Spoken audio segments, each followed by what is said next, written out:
Hello students, Assalamu alaikum, good evening. We welcome you to our channel Trained Mind Scientifically. और आज हम inter biology के chapter number 1 में homeostasis के topic को डील करेंगे। ओके, तो सबसे पहले हम देखेंगे कि होम्योस्टेसिस वर्ड क्या है, ये वर्ड किसने इंट्रोड्यूस किया था और इसकी क्या मीनिंग है। तो होम्योस्टेसिस जो वर्ड है ये सबसे पहले कैल्यूड बर्नार्ड जो कि फ्रेंच फिजियोलॉजिस्ट है उसने ये वर्ड इंट्रोड्यूस किया था। So this word was introduced by Claude Bernard in 1865। और ये जो कैल्यूड बर्नार्ड है ये फ्रेंच फिजियोलॉजिस्ट था, यानी he was a French physiologist.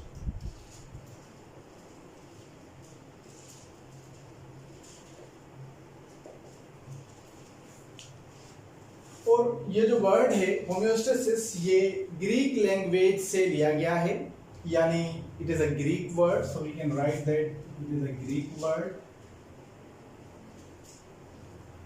और ग्रीक वर्ड जिस तरह से हम जानते हैं कि ग्रीक वर्ड्स दो या दो से ज्यादा पार्ट्स पर मुश्तमिल होता है, तो सिमिलरली यहाँ पर जिस तरह से आप देख रहे हैं कि एक वर्ड है हमारे पास होम्यो और इसका सेकंड पार्ट है स्टेसिस।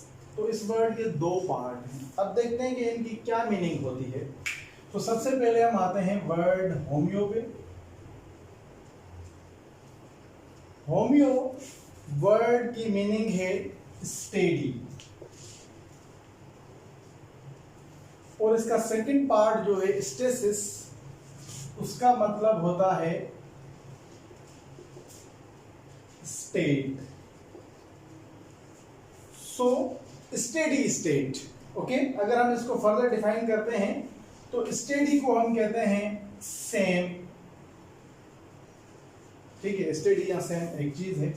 और स्टेसिस वर्ड का जिस तरह से हमने बताया स्टेट, तो स्टेट के लिए हमारे पास दूसरा जो वर्ड होता है वो होता है कंडीशन। तो अगर हम डेफिनेशन की बात करते हैं कि होम्योस्टेसिस वर्ड की डेफिनेशन क्या होगी, क्योंकि हमने इटमोलॉजिकल तौर पर हमने इसको सेपरेट कर दिया कि होम्यो वर्ड का मतलब होता है स्टेडी, सेम या कांस्टेंट, जबकि जो दूसरा इसका पार्ट होता है स्टेसिस, उसका मतलब होता है स्टेट या कंडीशन। तो what does this mean, steady state या सेम कंडीशन या कांस्टेंट कंडीशन का मकसद क्या हुआ। तो अगर हम डेफिनेशन की बात करते हैं तो होम्योस्टेसिस वर्ड की डेफिनेशन होगी maintaining a constant internal environment. Maintaining a constant internal environment is known as homeostasis. Okay, और जिस तरह से हम जानते हैं कि जानदार जितने भी होते हैं वो दो तरह के एनवायरनमेंट्स को फेस कर रहे होते हैं। एक एनवायरनमेंट जो कि उनके अराउंड होता है जिसको हम एक्सटर्नल एनवायरनमेंट कहते हैं, और एक एनवायरनमेंट जो कि उनकी बॉडी के अंदर होता है उसको इंटरनल एनवायरनमेंट या इंटरस्टिशियल फ्लूइड भी कहा जाता है। So say for example we have this organism, say this is a fish that we are drawing here, and this fish is living within the water. ये पानी के अंदर जो है ये जानदार रह रहा है। अब ये जो पानी है ये इसका एक्सटर्नल एनवायरनमेंट है, यानी जितना भी पानी साथ में और जितनी सारी चीजें हैं ये इसका एक्सटर्नल एनवायरनमेंट है। So this environment is external environment जो कि इस जानदार की बॉडी के बाहर है, और दूसरा एनवायरनमेंट जो कि इस जानदार के अंदर मौजूद होता है उस एनवायरनमेंट को हम कहते हैं internal environment. So the environment which is found within the body of an organism is said to be the internal environment. इसको हम इंटरनल एनवायरनमेंट कहते हैं, या इसको सेकेंड टर्म में हम इंटरस्टिशियल फ्लूइड भी कहते हैं, इंटरस्टिशियल फ्लूइड भी कहा जाता है। अब जैसा कि हम जानते हैं कि एक्सटर्नल एनवायरनमेंट जो होता है ये बहुत ज्यादा फ्लक्चुएट होता है, यानी फ्लक्चुएशंस बहुत ज्यादा होती हैं,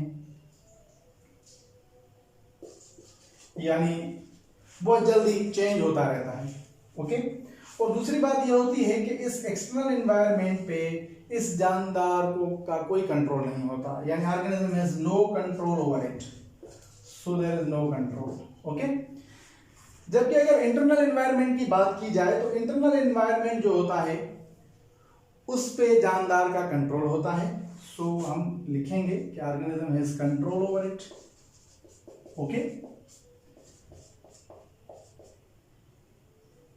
कंट्रोल होता है, लेकिन ये इतना जल्दी फ्लक्चुएट नहीं करता, यानी इसमें इतनी ज्यादा जल्दी से चेंजेस नहीं आती जितनी एक्सटर्नल एनवायरनमेंट में होती हैं। सो यानी इसमें फ्लक्चुएशंस बहुत कम आती हैं। उसका सबब क्या होता है फ्लक्चुएशंस कम आने का? होम्योस्टेसिस, यानी होम्योस्टेसिस इस जानदार की बॉडी में, किसी भी जानदार की बॉडी में वो मैकेनिज्म होता है जो कि इस इंटरनल एनवायरनमेंट को कांस्टेंट लेवल पे या नियर नैरो लिमिट्स पे मेंटेन करके रखता है। तो अब हम बात करते हैं कि आखिर क्यों हर जानदार अपनी बॉडी में होम्योस्टेसिस के प्रोसेस को कैरी करने की कोशिश करता है। उसका रीजन है कि जितने भी जानदार होते हैं उनमें मेटाबॉलिक एक्टिविटीज होती हैं, यानी मेटाबॉलिज्म होता है।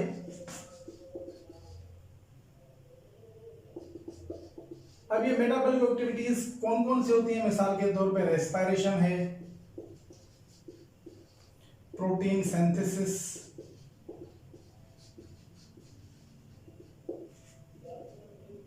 फोटोसिंथेसिस,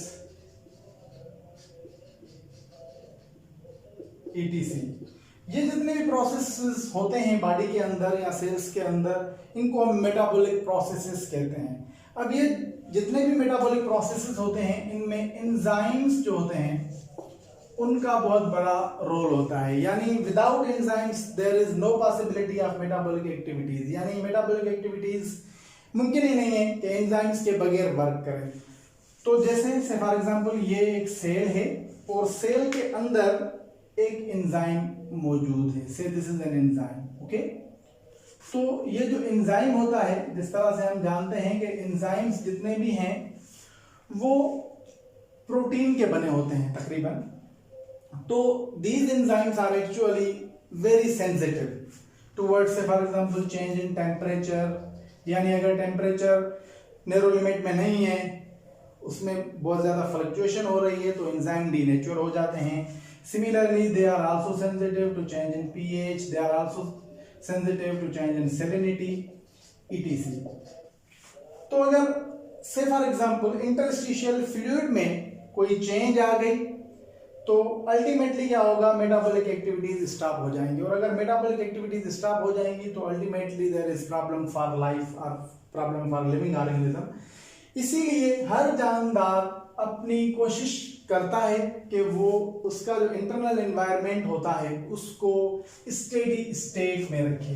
ओके, सो हम अगर इसको लिखेंगे स्टेडी स्टेट तो भी ठीक है, यानी उसको कांस्टेंट स्टेट में या स्टेडी स्टेट में रखना हर जानदार इस कोशिश में होता है, चाहे वो यूनिसेल्युलर ऑर्गेनिज्म हो, मल्टीसेल्युलर ऑर्गेनिजम्स हो, प्लांट्स हो, एनिमल्स हो, सबके अंदर होम्योस्टेसिस का होना बेहद जरूरी होता है, क्योंकि हमने देखा कि एंजाइम्स जो होते हैं वो मेटाबॉलिक एक्टिविटीज में अपना रोल प्ले करते हैं, और यही एंजाइम फिर सेंसिटिव होते हैं towards any fluctuation, towards any change in the interstitial fluid, यानी टुवर्ड्स द इंटरनल एनवायरनमेंट।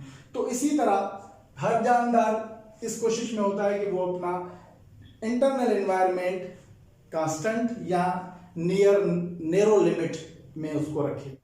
तो अगर हम ये बात करें कि होम्योस्टेसिस किस तरह से वर्क करता है, यानी how homeostasis work, how homeostasis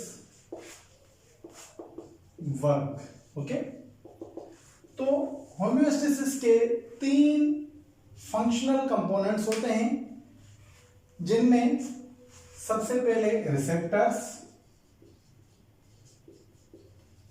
number 2 control centre,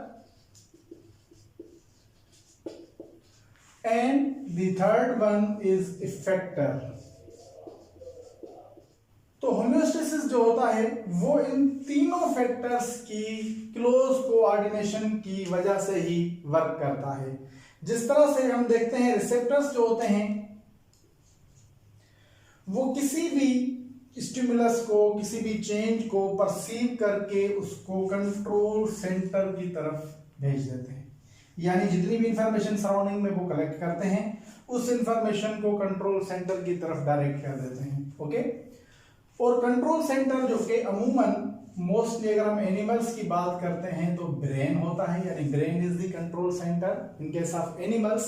okay, तो वो क्या करता है, वो रिसेप्टर्स से जो इंफॉर्मेशन आती है उसको परसीव करता है, उसको इंटरप्रेट करता है और उसके बाद उस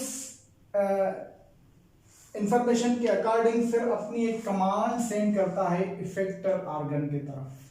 So there will be a command, okay, depending upon the stimulus, depending upon the information that is given by the receptor। यानी रिसेप्टर ने जो इंफॉर्मेशन दी है कंट्रोल सेंटर को, उसको कंट्रोल सेंटर ने एनालाइज किया, एनालाइज करने के बाद उसने कमांड जो है वो इफेक्टर ऑर्गन को दी थी। तो अगर हम रिसेप्टर्स की बात करते हैं तो रिसेप्टर्स बॉडी के अंदर कुछ इस तरह के प्रोसेसेस होते हैं जो कि चेंजेस यानी एनवायरनमेंट में जितनी भी चेंजेस आएंगे उनको परसीव करेंगे। मिसाल के तौर पर अगर हम कहते हैं कीमोरिसेप्टर्स, तो ये जो कीमोरिसेप्टर्स हैं वो बॉडी यानी इंटरस्टिशियल फ्लूइड में जितनी भी केमिकल चेंजेस आएंगे उनको परसीव करेंगे और उनकी स्टिमुलस उस स्टिमुलस को डायरेक्ट कर देंगे towards the control centre. Similarly थर्मोरिसेप्टर्स होते हैं। ओके, देयर आर मेकेनोरिसेप्टर्स, यानी मेकेनोरिसेप्टर्स होते हैं। So these are different kinds of receptors. They actually perceive the stimulus. अब स्टिमुलस क्या होता है? स्टिमुलस उस चीज को कहा जाता है जो होम्योस्टेसिस को डिस्टर्ब करे, यानी कोई भी चीज जो जानदार की होम्योस्टेसिस को डिस्टर्ब करती है हम उसको स्टिमुलस कहते हैं। ओके, सो रिसेप्टर्स का काम होता है टू परसीव द स्टिमुलस या टू रिसीव स्टिमुलस।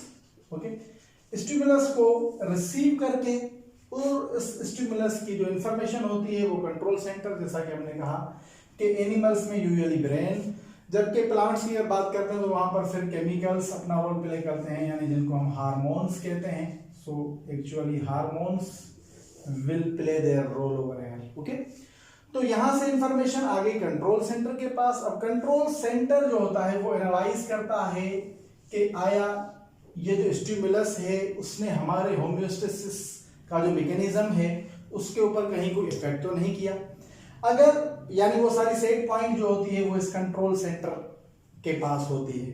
ओके, तो फिर कंट्रोल सेंटर क्या करता है, अगर चेंज ने यानी स्टिमुलस ने कहीं थोड़ी बहुत चेंज पैदा की है, या तो इंटरनल एनवायरनमेंट को हाई कर दिया या उसको लो कर दिया, या इसमें कोई भी सॉल्यूशन की बात करते हैं, फॉर एग्जांपल अगर हम टेम्परेचर की बात करते हैं तो अगर टेम्परेचर मिसाल के तौर पर इंक्रीज हो गया बॉडी में और से फॉर एग्जांपल ब्रेन के पास यानी ब्रेन के कुछ पार्ट्स के पास ये इंफॉर्मेशन मौजूद होती है कि what is the set point. अगर हम टेम्परेचर की बात करते हैं तो मिसाल के तौर पर 36 डिग्री सेंटीग्रेड से लेकर 37 डिग्री सेंटीग्रेड ये एक नैरो लिमिट होती है, यानी हमारी बॉडी में तकरीबन हम कहते हैं 37 डिग्री सेंटीग्रेड ही टेम्परेचर होता है अमूमन, लेकिन बॉडी क्या करती है 36 टू 37 डिग्री सेंटीग्रेड के ऊपर होम्योस्टेटिक मैकेनिज्म को महफूज रखती है, यानी कोशिश करती है कि बॉडी का जितना भी टेम्परेचर है वो इस रेंज के दरमियान रहे। ओके, सो अगर चेंज होगी यानी अगर से फॉर एग्जांपल थर्मोरिसेप्टर्स में टेम्परेचर इंक्रीज हो गया, अगर एक जानदार से फॉर एग्जांपल कोई आदमी है वो एक्सरसाइज कर रहा है, ओके, तो एक्सरसाइज करने के बाद उसकी बॉडी का जो टेम्परेचर है वो बढ़ जाता है, तो ये भी इंफॉर्मेशन ब्रेन के पास जाती है। या से फॉर एग्जांपल बाहर अगर सराउंडिंग में हीट बहुत ज्यादा है, गर्मी बहुत ज्यादा है, तो वो गर्मी जो होता है जिस तरह से हम जानते हैं कि हीट जितनी भी है वो ट्रेवल करती है हायर टू लोअर कंसंट्रेशन, यानी सराउंडिंग में से फिर जानदार की बॉडी में इंटर हो जाएगी तो सिमिलरली क्या होगा कि वो जो इंफॉर्मेशन होगी वो कंट्रोल सेंटर के पास जाएगी, फिर कंट्रोल सेंटर क्या करेगा, वो सेट पॉइंट को यानी homeostasis, set point is what, homeostasis, so say for example this is a set point, okay, इसको डिटेक्ट करेगा। अगर रिसेप्टर की इंफॉर्मेशन के मुताबिक इस सेट पॉइंट में कोई चेंज आ गई है, यानी टेम्परेचर बढ़ गया है या कम हो गया है, जैसे फॉर एग्जांपल अगर कोल्डनेस की वजह से कम हो गया है, तो भी क्या होगा, फिर यही कंट्रोल सेंटर अपनी कमांड जो है वो इफेक्टर ऑर्गन की तरफ सेंड करेगा। अब जैसा कि हमने देखा कि रिसेप्टर्स जो होते हैं वो कीमोरिसेप्टर्स हो सकते हैं, वो थर्मोरिसेप्टर्स हो सकते हैं, वो मैकेनोरिसेप्टर्स हो सकते हैं, ठीक है। तो ये क्या करेंगे, इंफॉर्मेशन को परसीव करके कंट्रोल सेंटर की तरफ डायरेक्ट कर देंगे उसको, और फिर कंट्रोल सेंटर क्या करेगा, उसको एनालाइज करेगा कि आया कोई होम्योस्टेसिस जो अपना मैकेनिज्म है, जो सेट पॉइंट है, उसमें कोई चेंज तो नहीं आई।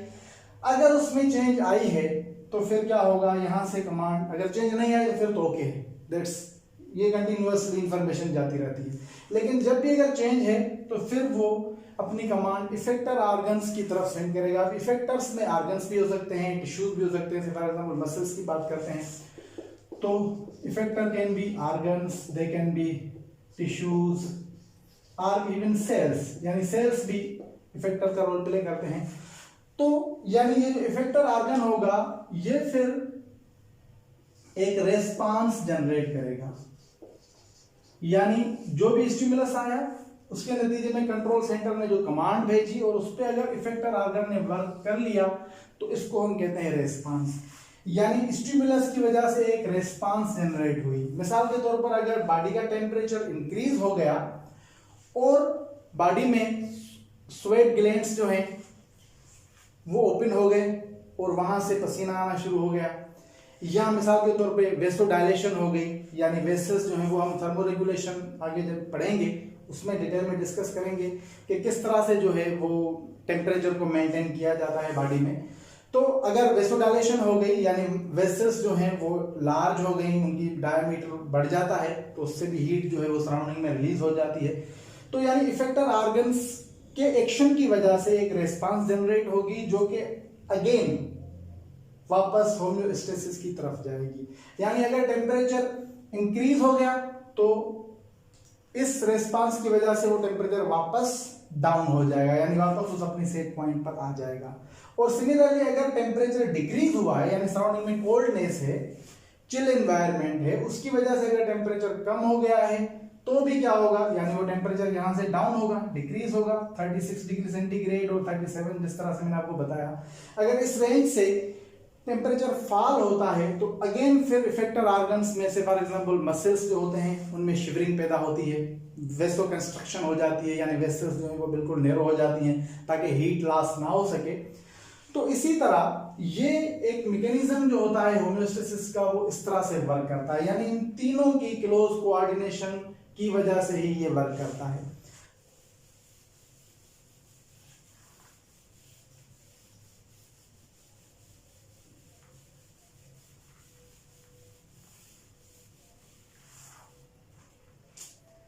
तो अब हम बात करते हैं कि how this homeostasis is actually maintained. तो यहां पर हम एक सिस्टम की बात करते हैं, एक मैकेनिज्म की बात करते हैं। हमने फंक्शनल कंपोनेंट्स की तो बात की, लेकिन इसी फंक्शनल कंपोनेंट्स को एक मैकेनिज्म रन करता है जिस मैकेनिज्म को हम नेगेटिव फीडबैक कहते हैं, यानी नेगेटिव फीडबैक मैकेनिज्म। ये वो मैकेनिज्म होता है जो कि होम्योस्टेसिस को मेंटेन करता है, यानी this is the system within the body which actually brings the homeostasis back, brings the fluctuations back to the normal, यानी जितनी भी चेंजेस अगर आएंगी तो उनको वापस नॉर्मल में नेगेटिव फीडबैक मैकेनिज्म लाके रख देगा। अब ये नेगेटिव फीडबैक मैकेनिज्म किस तरह से वर्क करता है, जिस तरह से ये वर्ड नेगेटिव है, नेगेटिव का हेयर मतलब होता है opposite. Okay, so negative does not mean that it is a negative for the organism, यानी वो जानदार के लिए नेगेटिव नहीं है, it is also positive one, but हम इसको कहते हैं कि opposite effect जनरेट करता है, यानी कोई भी स्टिमुलस होगा यानी कोई भी चेंज होगी उसके अपोजिट ये वर्क करेगा और अपोजिट वर्क करने से ही होम्योस्टेसिस मेंटेन होगी। जिस तरह से हमने एग्जांपल टेम्परेचर का लिया कि अगर टेम्परेचर इंक्रीज होता है बॉडी में, से फॉर एग्जांपल टेम्परेचर इंक्रीज होता है, तो नेगेटिव फीडबैक मैकेनिज्म क्या करेगा, उसको वापस डिक्रीज करेगा, यानी टेम्परेचर को बजाय इंक्रीज करने के उसको वापस, यानी टेम्परेचर को क्या करेगा, डिक्रीज करेगा। तो इसलिए ये क्या हुआ, इसने अपोजिट इफेक्ट जनरेट किया, यानी बजाय इंक्रीज करने के उसने उसको क्या किया, डिक्रीज किया। अब डिक्रीज किया तो क्या हुआ, वापस होम्योस्टेसिस जो है वो मेंटेन हो गई। और सिमिलरली अगर हम टेम्परेचर कहते हैं कि भाई स्टिमुलस की वजह से टेम्परेचर डिक्रीज हुआ, यानी सराउंडिंग में कोल्डनेस की वजह से टेम्परेचर डिक्रीज हुआ है, तो क्या होगा कि नेगेटिव फीडबैक मैकेनिज्म के थ्रू वापस बॉडी क्या करेगी, टेम्परेचर को इंक्रीज करेगी। यानी अगर टेम्परेचर इंक्रीज होगा तो फिर क्या होगा, वही जो होम्योस्टेसिस या जो थर्मोस्टेट जो होती है बॉडी की, उसको वापस मेंटेन किया जा सकता है। तो negative feedback mechanism is very important to maintain the homeostasis, यानी इस मैकेनिज्म के बगैर होम्योस्टेसिस मेंटेन हो ही नहीं सकती। तो जिस तरह से हमने नेगेटिव फीडबैक मैकेनिज्म की बात की, बिल्कुल उसी तरह से बॉडी में एक और सिस्टम मौजूद होता है जिसका होम्योस्टेसिस से कोई ताल्लुक नहीं होता, यानी उसका फंक्शन नहीं होता कि वो बॉडी में होम्योस्टेसिस को मेंटेन करे, लेकिन वो जिस्म में बहुत सारे दूसरे फंक्शंस के लिए बेहद जरूरी होता है, उसको हम पॉजिटिव फीडबैक सिस्टम कहते हैं। So there is positive feedback mechanism. Okay, तो पॉजिटिव फीडबैक मैकेनिज्म क्या होता है, यानी जैसे हमने बात की कि नेगेटिव जो होता है वो अपोजिट एक्चुअली रिस्पांस जनरेट करता है, जबकि पॉजिटिव फीडबैक मैकेनिज्म जो होता है वो सिमिलर रिस्पांस जनरेट करता है, यानी क्या करता है, ये एम्पलीफाई करता है। सो नेगेटिव फीडबैक मैकेनिज्म जो कि अपोजिट वर्क कर रहा था ताकि होम्योस्टेसिस मेंटेन हो सके, जितनी भी चेंज हुई वो वापस नॉर्मल हो सके, तो इसीलिए ये नेगेटिव मैकेनिज्म जो होता है वो तो होम्योस्टेसिस के लिए जैसे हमने डिस्कस किया। लेकिन पॉजिटिव फीडबैक मैकेनिज्म, इसका फंक्शन होम्योस्टेसिस में नहीं होता, लेकिन बॉडी के बाकी जितने भी फंक्शंस होते हैं उनमें बहुत ज्यादा इसका रोल होता है, यानी ये एम्पलीफाई करता है उसको। मिसाल के तौर पर अगर हम बात करते हैं कि ड्यूरिंग चाइल्ड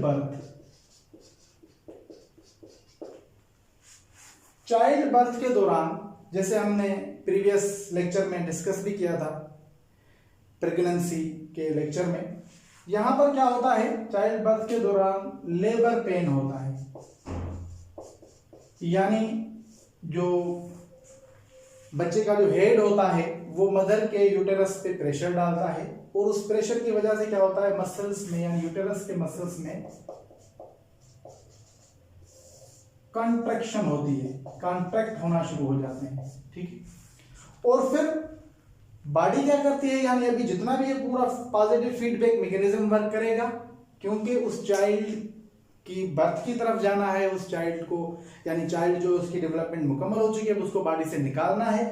तो जैसे ही यानी ये स्टिमुलस आया जो कि फ्रॉम द बॉडी था, जो कि विद इन द बॉडी था, उस स्टिमुलस की वजह से फर्दर बॉडी ने क्या किया, उसको एम्पलीफाई करना शुरू कर दिया, यानी यूटेरस के मसल्स फर्दर कॉन्ट्रैक्ट करेंगे और एक तरह का जो होता है वो पेन, बहुत शदीद पेन डेवलप होता है फीमेल्स में, जिसको लेबर पेन कहा जाता है या इसको लेबर पीरियड कहा जाता है।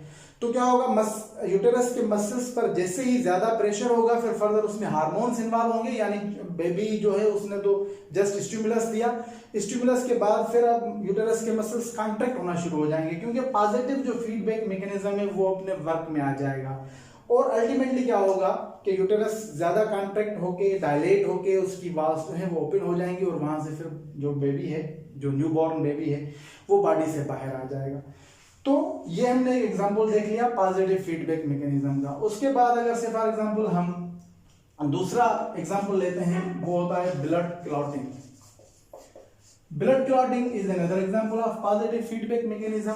जिस तरह से किसी भी जानदार को अगर कहीं भी कोई कट आ जाता है, तो कट आने के बाद क्या होता है कि उस ब्लड में जितने भी प्लेटलेट्स होते हैं वो ब्लड को क्लॉट करने के लिए बाहर आ जाते हैं।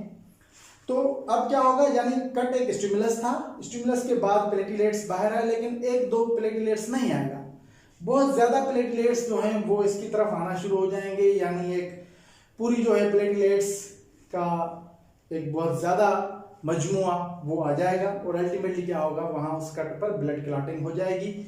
तो यानी एक स्टिमुलस की वजह से फर्दर बॉडी में और इम्प्लीफिकेशन हो गई, यानी उसी ही सेम स्टिमुलस को फर्दर बॉडी ने और इम्प्लीफाई किया for the betterment of the body की बेटरमेंट के लिए है।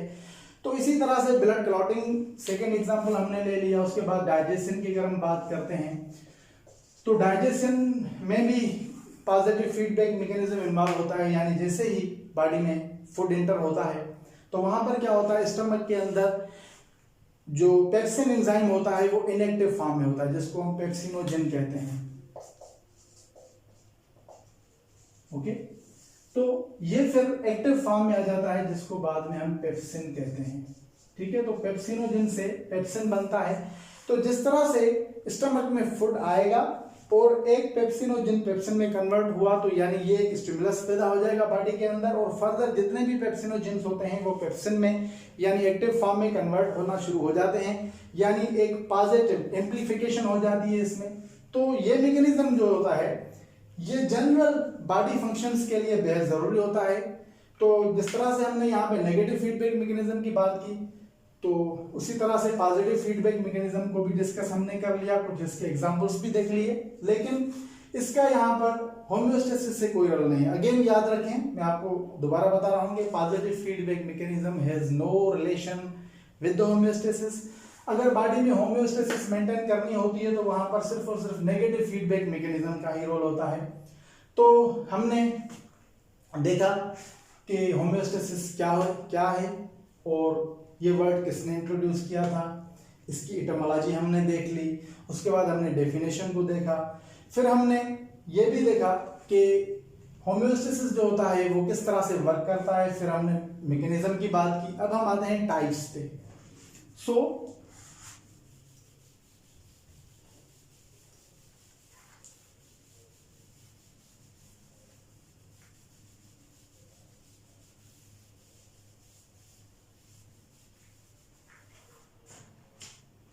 तो जिस तरह से हमने होम्योस्टेसिस के बेसिक मैकेनिज्म को डिस्कस किया, अब फाइनली हम आते हैं होम्योस्टेसिस की टाइप्स पर कि होम्योस्टेसिस की कितनी टाइप्स हैं। वैसे तो जनरली होम्योस्टेसिस की बहुत सारी टाइप्स होती हैं, लेकिन हम अपने इस इंटर क्लास में 3 टाइप्स जो होती हैं उनको डिस्कस करते हैं। There are 3 main types of homeostasis, यानी homeostasis has 3 main types. The first type is osmoregulation,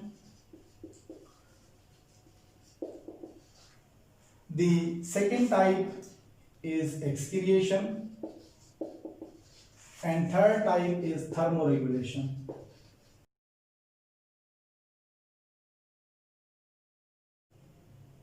तो जैसा कि हमने डिस्कस किया कि होम्योस्टेसिस की 3 टाइप्स होती हैं, जिसमें ऑस्मोरेगुलेशन, एक्सक्रिएशन और थर्मोरेगुलेशन आ जाते हैं।